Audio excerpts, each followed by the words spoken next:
Right, so what we're talking about now is Futurism. And it's interesting when you look at art, you grow up with one form of art and then you start studying formally and you realise that form of art is actually based on a more previous form of more formal and high art. But the first thing we're going to do is pass around this to you guys. Page 1. We have the art of Bernie Hogarth, who has drawn Tarzan. And in a frame here, you've got Tarzan up in the top left-hand corner. Then there's a bit where he's sort of, crouching. Then there's a bit where he's got 4 legs. And then there's a bit where he's sort of landing on the ground. So, are there 3 normal Tarzans and a 4th one with 4 legs? How do people read that when they see that? Movement, yes. Correct. So he has done this to show movement. So when you think of most realistic painting, most illustration, nearly everything that you see, it is to try to communicate a slice of time. Okay, no, actually not even time frozen. Think of any sort of illustration. Most of the time they're trying to depict a frozen moment in time. In fact, if you look at the other 2 frames here, actually there's some movement lines there, so that's not quite a frozen moment. Let's go to the next page. Tarzan again, this time by Joe Corbett. Always love his work. It's very rough looking, but just so has sort of movement in it. So the top bit there, Tarzan's breaking out. You can see that pole that he's being tied to. Looks like it's flying through the air. You can see movement lines under his arm. See those sort of, where he's doing that, and you sort of see those little movement lines. And you've got all these sort of fast moving lines up ahead. That's not a frozen moment in time. That's depicting like, a split second. So it is a depiction of time. Whereas the guy there's going, sees him like that, and he's just pointing, he's static. That's a frozen moment in time. That's not moving at all. That's like, if you've taken a photograph, bam, there it is. So the thing is, how do you get movement? When we talked about Cubism, we're talking about how do we get 3 dimensions on a 2-dimensional surface. Now we're talking about how do we get 4 dimensions on a 2-dimensional surface. So how do we depict time? And that was what the Futurists did. Right. I'm sure most people are familiar with comic books, how they move like that. Right. Pass this one around. Okay. Grab a few, pass them at the back there. So everyone got one? Okay.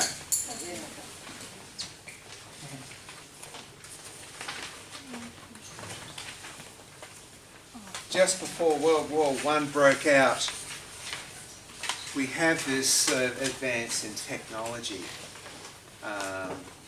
The invention of the automobile, the invention of flying. And this guy, Giacomo Bella. At the first picture up here, you've got a dog on a leash. He's not depicting a frozen moment in time. He is now depicting movement. And how's he doing it? How many legs has that dog got? How many tails has it got? How many feet does the owner have, and how many leashes is on the dog? So, if something's blurred, it must be moving. If it's not blurred, it's frozen in time. Makes sense, doesn't it? Do you think that's a good depiction of movement? Mm-hmm. Yeah. That's pretty good, isn't it? Now below, the same artist, Giacomo Bella, velocity of a automobile. So the futurists were into movement but they also become very obsessed with technology, because what can move faster than a car? There was a group of them before they wrote their manifesto, got in an automobile and sped around flat out at dangerous speeds, and the adrenaline rush was so exciting that all the artists wanted to get there and depict speed, and how do you do that? And so you look down here, now it's starting to become abstract, because he's not interested in the actual objects now, he's now interested in just the movement. You look at the dog, and the dog you sort of think is sort of realistic, but you look at the blurry legs, that bit sort of starts becoming abstract, and so now he's taken that down to here, and now he's only interested in depicting the movements. Chocomobile again, speeding car. Speeding car, a study, abstract speed. Okay, do you think that looks like movement? Yes. Or is it an abstract mess? Is that before or after the previous one? Is there a date on it? There's no date on the other one. Oh, there's no date on it. It's around about the same time, I'm pretty sure. This is all before World War One. When World War One broke out, they were so excited, a lot of these guys went and joined, and that's what sort of killed the futurist movement, almost. Because they had this idea of, oh, now we've got like planes and, you know, battleships and things that are, you know, high velocity cannons, and so they were getting very excited about that. So they thought it was great because it was like pushing technology. But the end result was that it wasn't that great after all. Now, the last example here, very famous painting here, nude descending a staircase. So what I've got here is Michel Duchamp's nude descending a staircase number 2. Now what he has done is he's thought Cubism, Futurism, let's smash them together, and all we've got is a cubist, futurist work. And it does sort of, again, have that feel of movement. So when you sort of look at abstract art, some abstract art is just sort of like, you know, well, some of it is just a mess on a canvas. Some of it has a lot of thought put behind it in terms of colour, composition, and by not doing things realistically, they take that out of the equation, and then they just study on colour, composition, line, all that sort of stuff. And some has some idea behind it, like a concept or an idea. Let's try and do the 4th dimension on a 2-dimensional plane. Okay, what we're going to do today, so I usually get people to do this each year.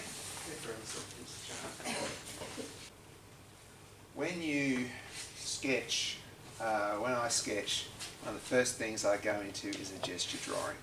This is a drawing that, think of stick figures with a little bit more. So, Jen, if you just go into a pose, pose standing, any arms out, yeah, great. Okay, so this is a gesture drawing. Got a few seconds to do this.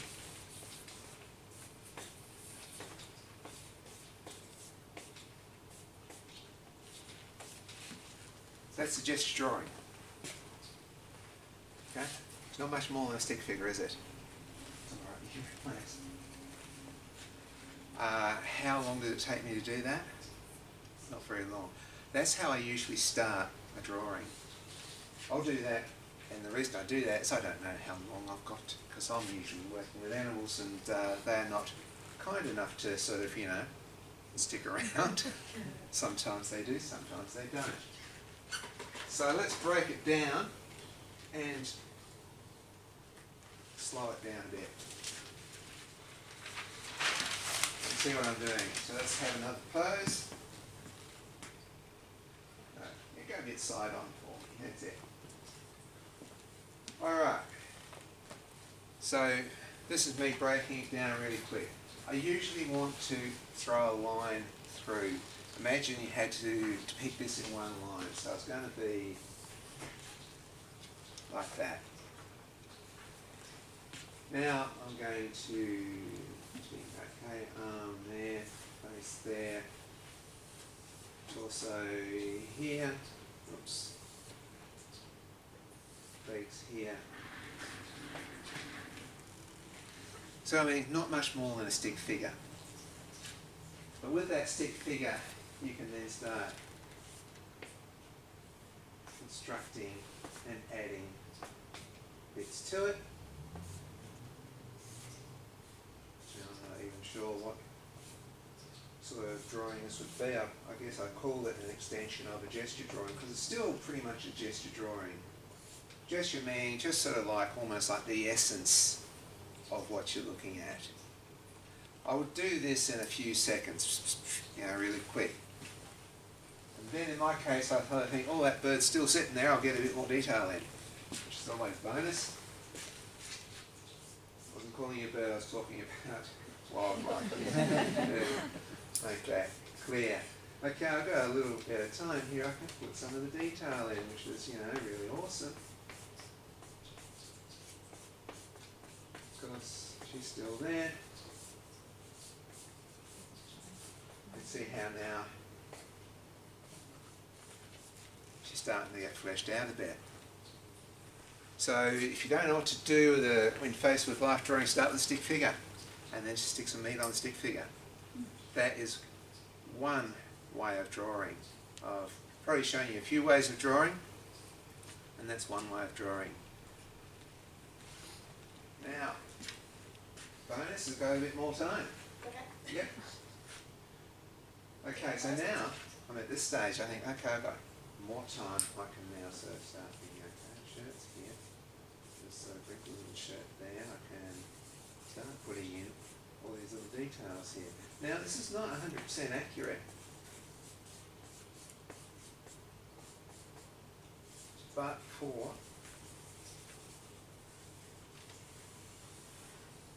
something where you've only got a few seconds to draw, it's not too bad.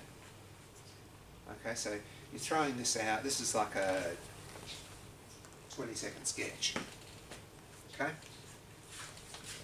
Alright, now I'm going to show you, I just wanted to show you that because if you don't know where to start with life drawing, and sometimes it can be really daunting, start with that, then refine, and then as I've shown you some of the other drawing lessons, just sort of, move a bit here, move a bit there. You have to start with something. And the blank page is really daunting and quite scary, so you have to start with something. Just start with a stick figure, and then just add to it. Alright, now, let's do the project for the day, which is, I might actually get you guys to do a few gesture drawings to start with, but then we'll go and do the main project. Now, can you probably hips, we want your shoulders and your hips at one point, okay? This way? Yeah, do it that way, don't make it too easy for me. Yep. And I want you to just like leave your arm out, and then the other arm. Okay. I'll just tell you to change for a while, and after a while you can surprise me. Okay, so what I want to do today is we're going to draw her torso fairly fixed, but she's going to move her arms around all over the place.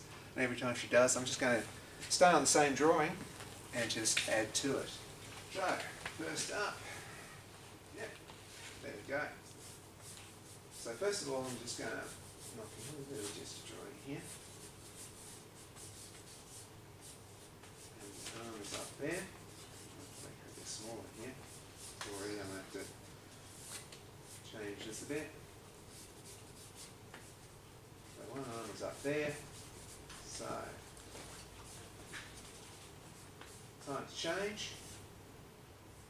Okay, so this arm comes down here. So here. This arm is now down here.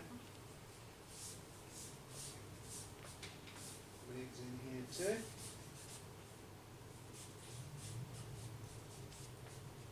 That's it. Oh, bonus a little bit more time here so I can go work on this more. Okay, change again. Good. So now I'm going to just draw straight over top of it. hand is now here. And with charcoal, is that you smudge it from here now.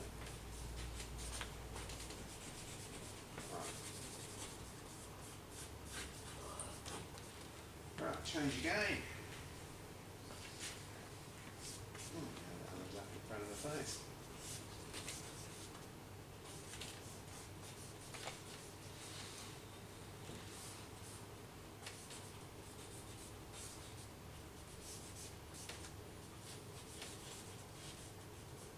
You probably point a leg or something as well. Again. Change again. That's it. See that arm sort of come back almost the same, but not quite.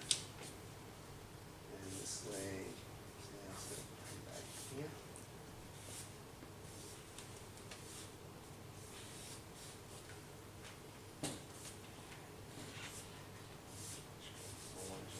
Here. Okay, change again. Good.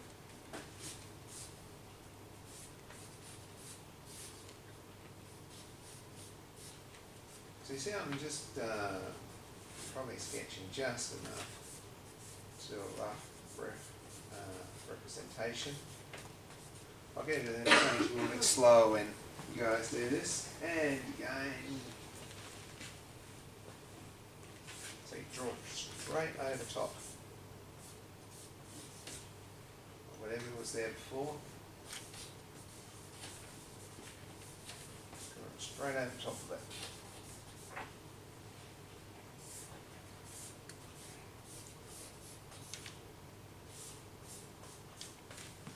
And again.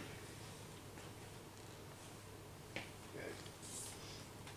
Now let's put this right here. So I'm getting Jen to try and keep her shoulders and her hips the best you can in the same spot every time.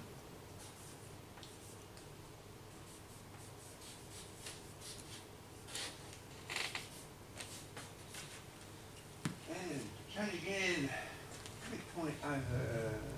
Yeah, that's it. That's great. So, pretty similar. Try that on that. Yeah, that's all.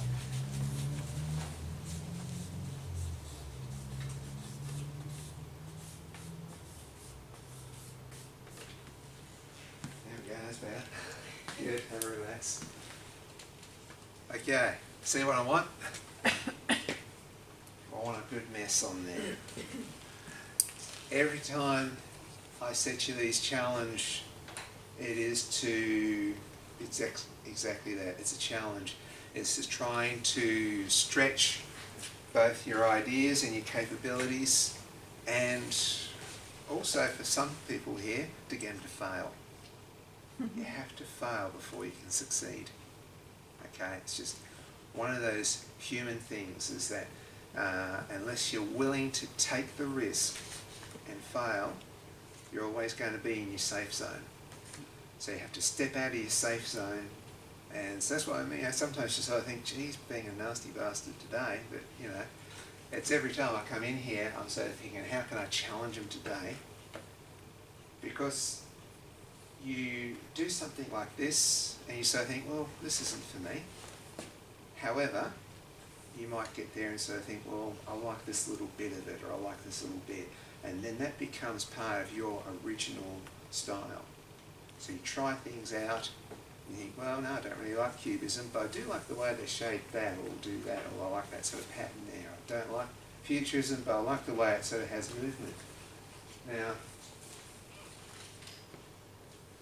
Futurism did tend to sort of be a bit of a boys' club because it's all about speed, power and technology. But my favourite futurist work is by Sybil Andrews. She did a whole series of lino cuts. And when we have a look at the lino cuts, I'll also look around. It's a depiction of movement there.